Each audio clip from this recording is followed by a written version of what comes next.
India ने भी अपना स्क्वाड अनाउंस कर दिया एशिया कप का। और मैं आपको बता दूं, जब कंपैरिजन खत्म होगा तो आप जरूर कहोगे कि यार ये वाली टीम वाकई ही में बहुत तगड़ी है। और जो आज इंडिया ने स्क्वाड अनाउंस किया है उसके अंदर मुझे ऐसा लगा कि श्रेयस अय्यर को लाजमी होना चाहिए था।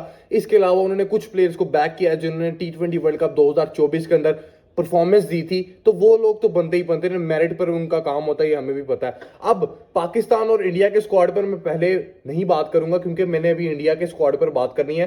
तो इंडिया के स्क्वाड के अंदर सूर्य कुमार यादव कप्तान है और शुभमन गिल का कहा जा रहा था कि वो वाइस कैप्टन के तौर पर आएगा और शुभमन गिल वाइस कैप्टन के तौर पर आ गया।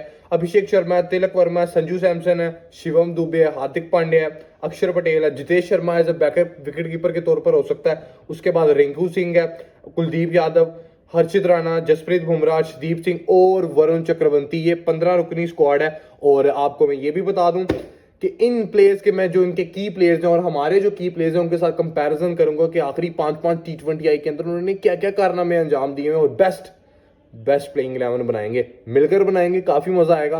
लेकिन सबसे पहले मेरे ख्याल से बात करनी चाहिए कि यार श्रेयस अय्यर को क्यों नहीं रखा, क्योंकि श्रेयस अय्यर को अगर रखते, वन डाउन पर बैटिंग करता, स्टेबिलिटी ला कर देता, मुझे ऐसा लगता है कि वो एक बड़ी चीज है इंडिया के लिए आइंदा आने वाले सालों के अंदर। उसने आईपीएल के अंदर भी दिखा दिया, टी20 फॉर्मेट के अंदर लगातार 2 सालों के अंदर। उसके बाद आपने देखा चैंपियंस ट्रॉफी की परफॉर्मेंसेज, उसकी ओडीआई वर्ल्ड कप की परफॉर्मेंसेज। तो मुझे नहीं लगता था कि यार उसको ड्रॉप करेंगे या उसको सिलेक्ट ही नहीं करेंगे। ड्रॉप तो नहीं वैसे किया लेकिन सिलेक्ट ही नहीं किया। स्पिनर्स की बात की जाए तो इंडिया ने ना 3 स्पिनर्स रखे हैं, कुलदीप यादव, वरुण चक्रवर्ती और तो और अक्षर पटेल। अब जो फास्ट बॉलर्स की बात की जाए तो उनके मेन जो बॉलर हैं वो 3 है, बाकी 2 हैं हार्दिक पांड्या और शिवम दुबे। ऑलराउंडर्स की मैं बात कर रहा हूँ तो ठीक है, उनके पास बुमराह, अर्शदीप, वो वहां पर एक सिचुएशन ही ऐसी यूज होनी है कि वो सही तरीके से गए। इंडिया का स्क्वाड तगड़ा है, बैटिंग उनकी काफी ज्यादा तगड़ी है। अब मैं आपको आता हूं कि पाकिस्तान और इंडिया के स्क्वाड में क्या क्या कंपैरिजन है। तो आपके सामने आ रहे हैं कप्तानों की। सबसे पहले मैं बात करूंगा पाकिस्तानी कैप्टन और इंडियन कैप्टन सूर्य कुमार यादव। तो सूर्य कुमार यादव ने अपने आखिरी 5 टी20 के अंदर 28 रन मारे हुए हैं, 5 की एवरेज है, कोई 50 नहीं, कोई 100 नहीं, और स्ट्राइक रेट 116 का। लेकिन आईपीएल के अंदर मैंने देखा था कि उसने काफी ज्यादा तगड़ी फॉर्म पकड़ी हुई थी। तो अब देखते हैं एशिया कप के अंदर क्या करता है। और पाकिस्तान के खिलाफ सूर्या का इतना अच्छा रिकॉर्ड नहीं है, ज्यादातर हार्दिक पांड्या का है इन टीम के अंदर, क्योंकि कोहली और रोहित नहीं है। फिर उसके बाद हार्दिक पांड्या कैसा और जसप्रीत बुमराह आ जाता है। अब आगा पर आता हूं तो आगा के 73 रन है, 24 की एवरेज है, ना कोई 100 है ना कोई 50 है, स्ट्राइक रेट 86 का है। तो आगा जीत गए यहाँ पर, वाजीवा परफॉर्मेंसेज देखो दोवां दी। अब आते हैं साहिबजादा फरहान और संजू सैमसन पर, जिन्होंने आखिरी 5 टी20 के अंदर क्या किया है। तो यार 315 रन फरहान ने मारे हैं, 21 की एवरेज है और 350s हैं और 144 का स्ट्राइक रेट है। और दूसरी तरफ संजू सैमसन की बात की जाए तो संजू सैमसन इतना अच्छा नहीं गया इस साल, 5 मैचेस खेले हैं, 51 रन किए हैं, 10th की एवरेज है, कोई 50 कोई 100 नहीं। और उसके बाद जो इनका बेस्ट वो कुछ भी नहीं, स्ट्राइक रेट इनका मेरे ख्याल से था 130 का। मेन स्पिनर्स पर आते हैं जो कि इंडिया और पाकिस्तान वाले खिला सकते हैं, वरुण चक्रवर्ती और सुफियान मुकीम। परफॉर्मेंसेस वाइज देखा जाए ना तो 8 विकेट्स लिए सुफियान ने आखिरी 5 टी20 के अंदर। उसके बाद 22 की उसकी एवरेज है, इकोनॉमी उसकी 4 की है और बेस्ट फिगर्स हैं, 4 आउट किए और 52 स्कोर खाया है। जबकि वरुण की बात की जाए तो कमाल गया था इंग्लैंड सीरीज के अंदर, तबाही फेरी ससु। 14 विकेट्स लिए हैं, 9 की एवरेज है, 7 की इकोनॉमी है और 5 विकेट्स लिए और 24 रन दिए थे आखिरी मैच के अंदर इंग्लैंड के खिलाफ। तो उसके बाद अब हमें बात करनी ही पड़नी है बुमराह की। और बुमराह के साथ मैं हारिस रऊफ जोड़ रहा हूँ, शाहीन भी जोड़ सकता था। अब कंपैरिजन कर रहा हूँ लास्ट का, तो यार इसको गुस्सा ना करना कोई भी, लेकिन करना भी तो है ना, टीम वाइज देख रहे हैं हम यहाँ पर। तो बुमराह और हारिस रऊफ, बुमराह के आखिरी 5 मैचेस के अंदर वो पता कब खेला हुआ, 2024 के अंदर वर्ल्ड कप के अंदर खेला हुआ ये मैचेस। आखिरी 5 मैचेस 10 विकेटें, 7 की एवरेज, 4 की इकोनॉमी, 3 आउट किए हैं, 7 रन दिए हुए। हारिस रऊफ आखिरी 5 2 विकेट्स दिए हैं, लिए हैं, 78 की एवरेज है, 10th की इकोनॉमी है और 1 आउट किया है, 23 स्कोर खाया है।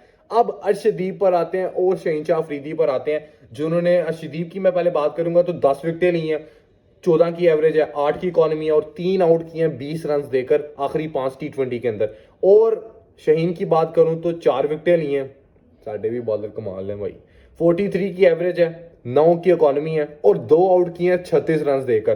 तो ठीक है, अभी तक तो ज्यादा इंडियन ही जीत रहे हैं। पांड्या और हसन नवाज छोटे छोटे नंबर पर बैटिंग करते हैं दोनों, तो आखिरी 5 के अंदर 112 रन पांड्या के, 28 की एवरेज, 150 की है, 138 का स्ट्राइक रेट। दूसरी तरफ हसन नवाज 112 रन ही किए हैं, 22 की एवरेज है और कोई 50 कोई 100 नहीं, 157 का स्ट्राइक रेट, जो कि यहाँ पर बैटिंग में हसन नवाज जीत गया। लेकिन पांड्या किसी और कैलिबर का प्लेयर है, ये मैं भी जानता हूँ, तुम लोग भी जानते हो। अब बात करते हैं जी अभिषेक शर्मा और साइम अयूब की। तो साइम अयूब ने आखिरी 5 के अंदर किए हैं 152 रन, 33 की एवरेज, 250 और 132 का स्ट्राइक रेट। अब अभिषेक शर्मा, जिसके लिए मैं बहुत ही ज्यादा बेताब हूं कि यार वो इस एशिया कप के अंदर तबाही फेरने वाला है, पता नहीं हमारे खिलाफ भी फैलेगा या नहीं, क्योंकि मुझे लगता है सुफियान उसे दोबारा से चलता कर देगा। तो 279 रन, 55 की एवरेज, बेस्ट एवरेज है जितने भी अभी तक कंपैरिजन किए हैं, और 101 है। बहुत ही कमाल का टूर था यार इंग्लैंड वाला वो। और 2019 क्या है कि 219 का स्ट्राइक रेट है। तो आप देखा जाए ना तो अभिषेक शर्मा जीत गया हम यहाँ से, हसन नवाज एक तरीके से जीत गया, उसके बाद शहीन और अर्शदीप में अर्शदीप जीत गया, हारिस और बुमराह में बुमराह जीत गया, कंपैरिजन भी नहीं बनता। उसके बाद वरुण भी जीत गया सुफियान से, उसके बाद संजू सैमसन और साहिबजादा फरहान में फरहान जीत गया। आगा और सूर्या कुमार यादव में जो बड़ी ही टफ लड़ाई जा रही थी, तो आगा जीत जाता है। तो पाकिस्तान का स्क्वाड भी ठीक है, अच्छा है, और इंडिया का स्क्वाड भी तगड़ा है। प्लेइंग 11 जब बनेगी तो कुछ इस तरह की बनेगी, अभिषेक शर्मा, संजू सैमसन, 1 डाउन पर शुभमन गिल, और चौथे नंबर पर सूर्य कुमार यादव, 5वें पे रिंकू सिंह, 6ठे पे हार्दिक पांड्या, 7वें पे मेरे हाल से अक्षर पटेल होगा, 9वें पे आपके पास आगे बुमराह, अर्शदीप 10वें पे, 11वें नंबर पर आई थिंक ये कुलदीप के साथ जाएंगे, जबकि इनको वरुण चक्रवर्ती के साथ ही जाना चाहिए आंखें बंद करके। तो ये इनकी बेस्ट प्लेइंग 11 है।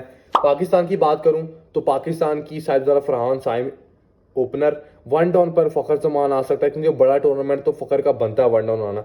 चौथे नंबर पर हारिस, 5वें पे हसन नवाज, 6ठे पे सलमान अली आगा, 7वें नंबर पर आपका नवाज आ जाएगा, उसके बाद 8वें पे शहीन, 9वें पे हारिस रऊफ, इनको ऐड इन करना होगा, लेकिन मैं चाहता हूँ सलमान मिर्जा ऐड करें। उसके बाद 9वें नंबर पर ये जाएं इनके साथ मेरे ख्याल से वसीम जूनियर, वो हिटिंग भी कर लेता है, और जो 11वां नंबर है वो आपके तकरीबन ऐसा कर लें कि सुफियान मुकीम। ये पाकिस्तान की बेस्ट प्लेइंग 11 बन सकती है और इंडिया की, और इंडिया तबाही टीम लग रही है ऑन पेपर, बहुत मजा आने वाला है। लेकिन पाकिस्तान और इंडिया में से कौन सी टीम सबसे ज्यादा तगड़ी होगी? तो मुझे ऐसा लगता है कि यार इंडिया की टीम ऑन पेपर्स बहुत बहुत बहुत ज्यादा तगड़ी है, और पाकिस्तान की टीम भी तगड़ी है। लेकिन अब आप कहोगे कि एक्सपीरियंस भी ज्यादा है इंडिया की टीम में, तो तू ये क्या कह रहा है? तो मेरे भाई एक्सपीरियंस इंडिया की टीम में ज्यादा है, वो ज्यादा मैचेस जीत कर आ रहे हैं T20, उनकी नई टीम ज्यादा मैचेस जीत कर आ रही है। पाकिस्तान की टीम भी वेस्ट इंडीज से जीती है, लेकिन अभी पता नहीं ट्राई सीरीज के अंदर ये लोग क्या करते हैं, इंशाल्लाह जीतेंगे ही।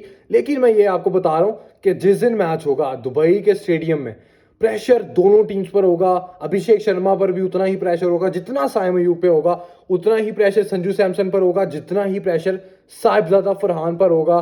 तो ये मैच बहुत मजे का होने वाला है। मेरी तो ये दुआ है पाकिस्तान इंडिया को दोनों मैचेस में हराए, जो दूसरा मैच भी होना है, और अगर फाइनल हो जाता तो यार बल्ले बल्ले हो जाएगी। लेकिन इस पर आप लोग क्या कहते हो, कमेंट्स के अंदर लाजमी बताना।